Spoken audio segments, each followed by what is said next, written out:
Hi, welcome to this new series. This is the part one of Tableau, CRM, and Einstein Discovery Consultant real exam questions. Like if you have seen my other videos on cloud certifications, whether it be Azure or AWS, I emphasize a lot on concepts. If you are very clear about each and every option that I explained, then clearing the exam would be very easy. The chances of same or similar questions coming in the exam is very high. Please subscribe to my channel. I will be uploading many more parts of this video series, which will be focused on Tableau CRM and Einstein Discovery Consultant certification. Now let's move to the questions. So you may pause this video here to read this question carefully. It is important to understand the question first. So there is an account object. So I am underlining this. There is an account object. So this piece is important to understand. What is an account object in Salesforce? Okay. So you see this. It stores all account details related to your business, like customers and competitors. So there is an account object.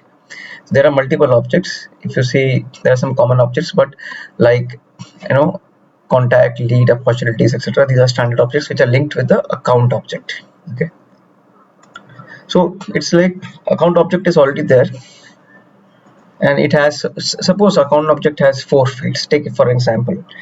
Okay, and now the requirement says is add the new field. Okay, add this new field. What is the new field? This card balance is the new field.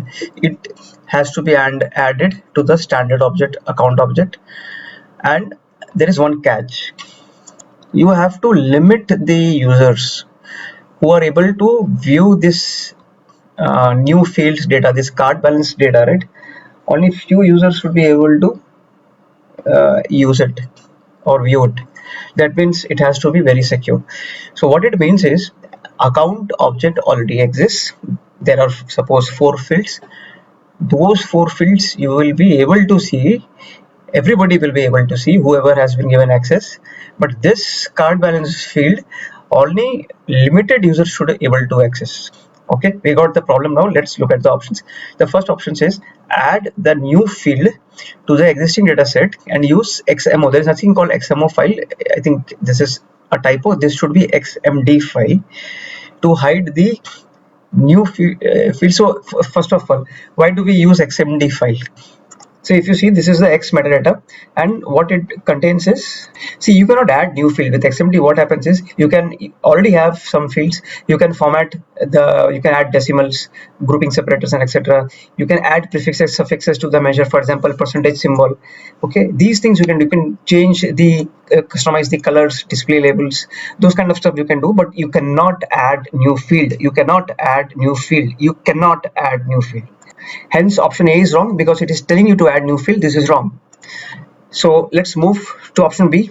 Here it says is, you add the new field to the existing data set. That means account object is there. You add card balance to the account object. Okay, and you activate the sharing inheritance. That means whoever had access to those 4 fields of account object will have access to the card balance field. This is not the requirement. This is crap. This is not the requirement, because it is straight away saying you have to limit the users who will be able to view just this fields data. That doesn't mean that everybody who has access to account object can view the card balance data. That's why this option is also wrong. The third option says create a new count data set. Okay, and containing the new field, and give access to this data set only to users who should be able to see. This looks okay. You create a new data set, and then you just give a very controlled access to people who can access the card balance. For example, if you see in a bank, behind the scenes, only very privileged users can see the card balance of their customers. Okay, so if you have to do that, separate it out from the mass, separate the special needs from the normal needs. So this is what is separating it out. That's why C looks correct to me. But let's look at option D. What option D is saying is, it is telling you add the new field to the existing data set. That means you will add it to the account object and you will use security predicates. One thing you remember about security predicates, it only works for row level security. If you have to filter the rows, here you if you have to filter the rows or based on the access, like some users can see some rows, some other users cannot see other rows. Here you do not require row level security, you require column level security. Column level security is very different from row level security. Column level, what happens is, if you have 5 columns and for one column certain people can see that column, like for example in this case card balance, certain users can see card balance and the other users cannot see card balance. That cannot be done. Security predicates does not do field level security. So this is the documentation. It clearly says add row level security with security predicates. Hence option D is also wrong. So that gives C as the right answer. This is the right answer. Let's move forward.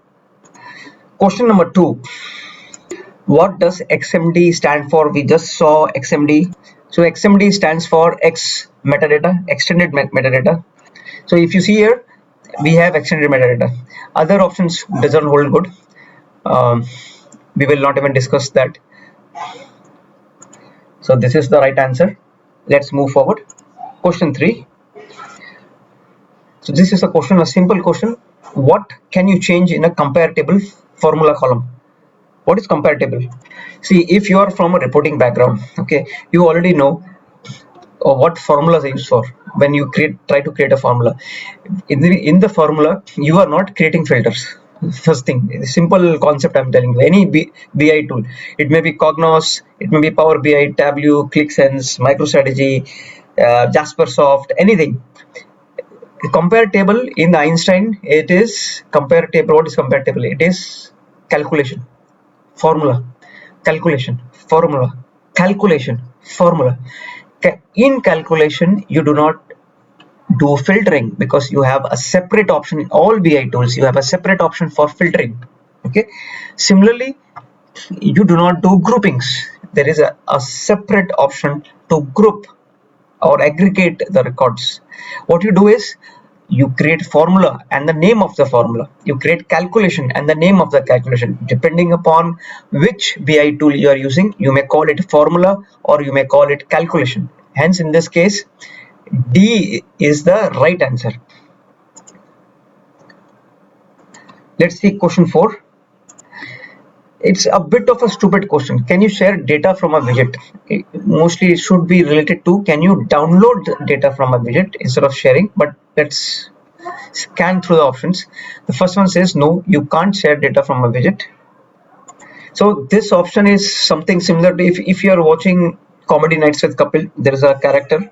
So this guy Kiku Sharda, this guy plays a character who does who wants to be a millionaire or Kaun Banega Crorepati. And he usually gives that stupid option. He will ask a question and say one option will be no, you can't share the data from a widget. This is that kind of a stupid option. But let's go to some intelligent options. Select the step of the widget and share the data. This question itself is stupid, similar to what you see in comedy shows. Select the step of the widget and share data. This looks correct. Which step? So this is the documentation. You can share data from dashboard, widgets, or lenses. You can share this by posting it to the chatter or copying its unique URL. You can create a chatter post for this. And what is that step that this question is talking about? This question is talking about select the step of the widget and share data. And this is the step. Click share, post to feed. Okay, these are the steps. So this looks correct, but let's look at other ones. Select share icon, click on download and download. So this option is for download. Okay, you see this, there is an option here. This is there, this is for download. But the question is talking about sharing data, not downloading data. C is wrong. D, only with proper Einstein Analytics platform license. See, whatever license you use, you can always share data. It doesn't matter. Okay, so B is always right. So this is the right option. We will move forward. Question number 5. This is again a small short question. What are the 2 main steps for creating a data set? These are the 4 steps. See the options, if you see run and monitor. So you, when you are creating a data set, you are not running and monitoring something. Okay, you are actually extracting and preparing something. So when you create a data set, you are getting this option, right? So here you are, what you are doing, you are selecting a file. Why you are selecting? Because you will extract and then prepare. You will not plan and map, you will not build and explore. So this is the right answer. Let's move forward. Question number 6. So this is the question. An Einstein analytics team reports that when they start their data flow, it runs successfully with no error warnings, but one of the field does not return values when it is queried. So what can be the problem? So it's simple. There is a data flow. In the source, it was reading 5 fields. In the target, 4 fields has values, 5th field doesn't have value. Why? So the field does not contain any data in the Salesforce. So even though you try to export or try to move the data, that field itself didn't have any data. That can be the problem. Probably yes, I don't know, but life is never so simple that the data itself was not there. It has to be something with your code configuration, etc. But I wish life is simple, and this should be the right answer. So for now this looks okay. Let's scan through B. The user who runs the data flow does not have access to the field.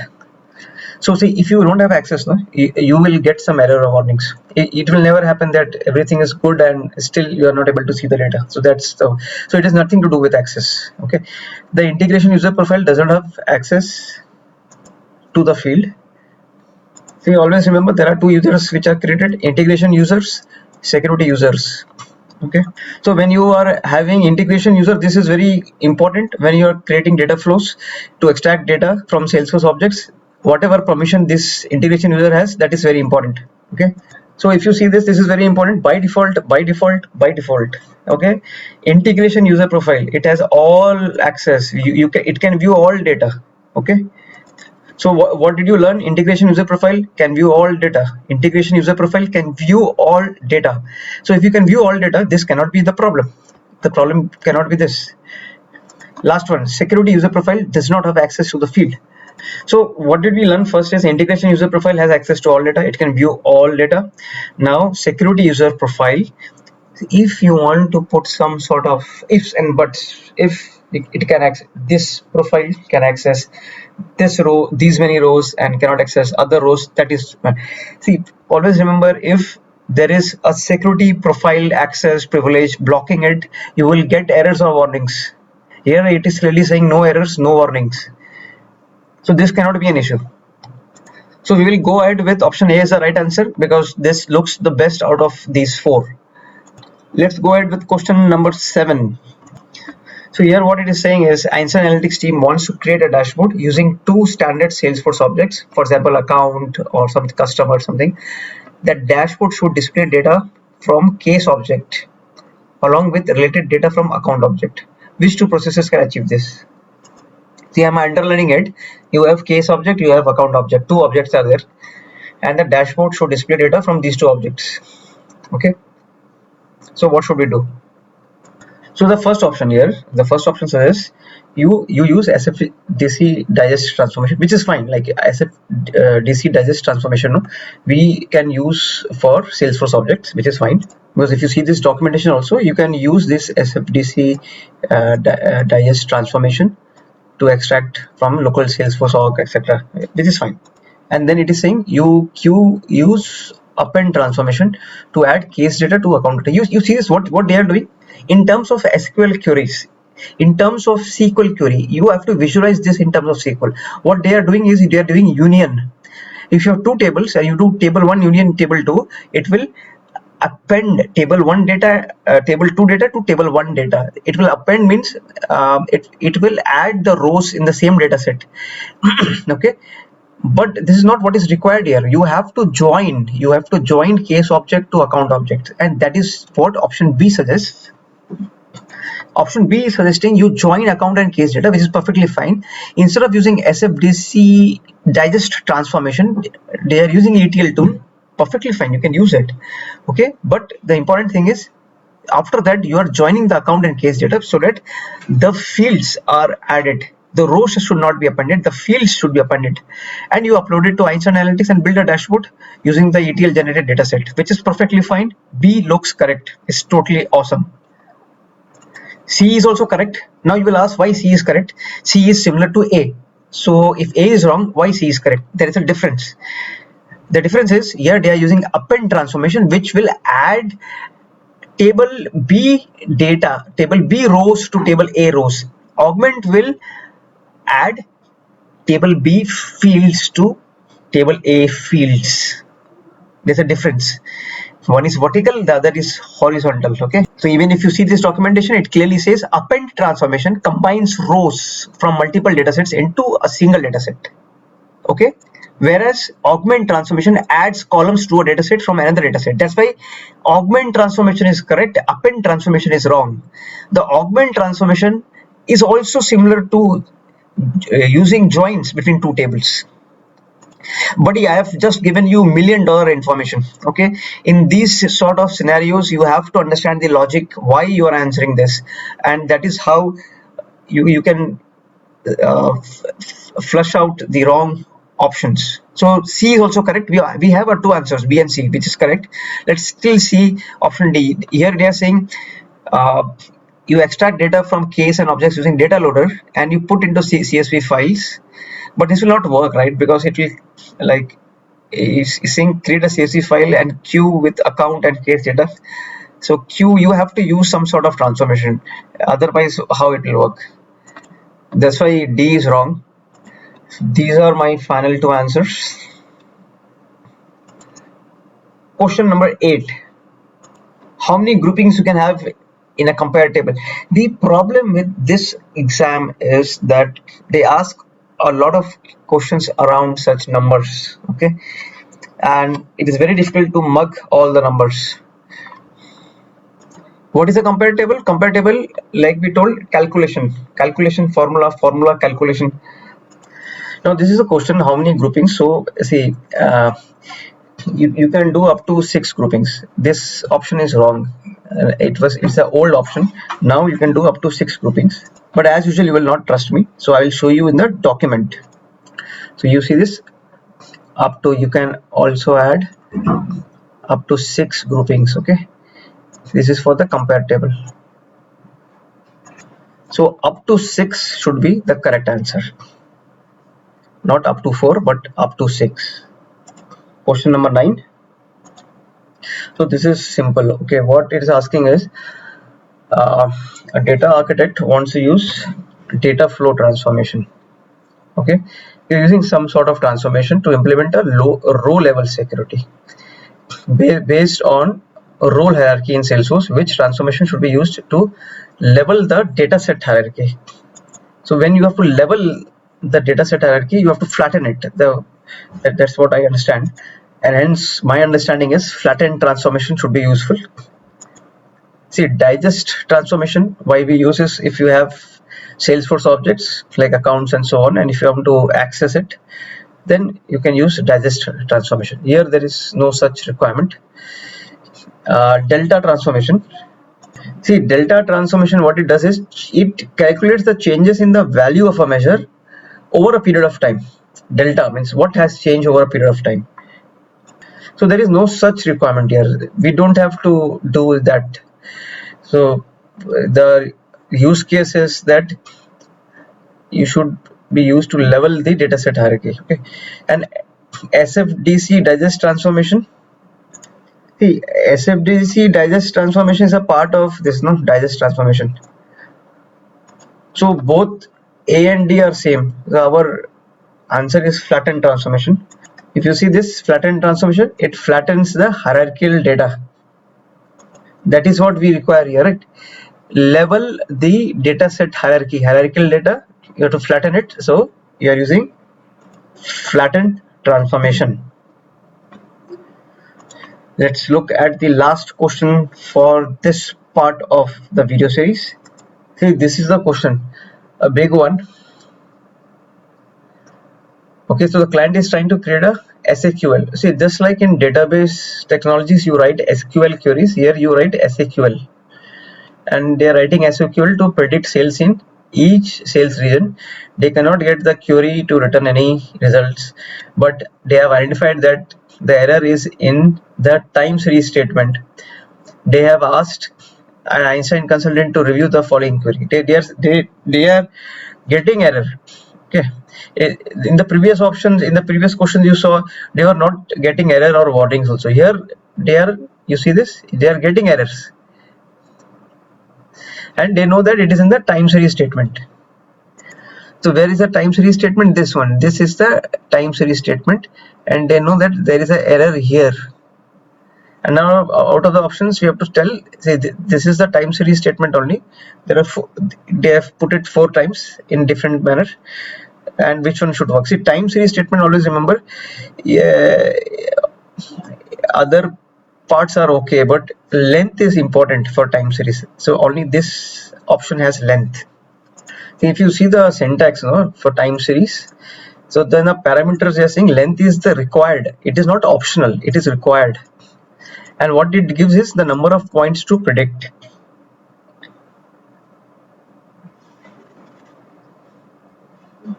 So in this case they are giving example, if length is 6 and the date column string is saying y to m means year to month, then time series will predict for 6 months, because you have given this length as 6. But here in this statement time series, you see the length parameter is missing, which option B is adding. Length parameter is missing in A, no length, in B, in D and C, both there is no length.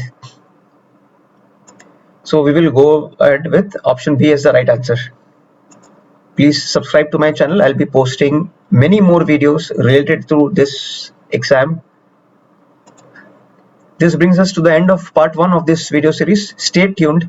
Please subscribe to my channel for more parts on this series. Plus you can visit other videos which are related to Azure, AWS cloud certifications. See you in the next part.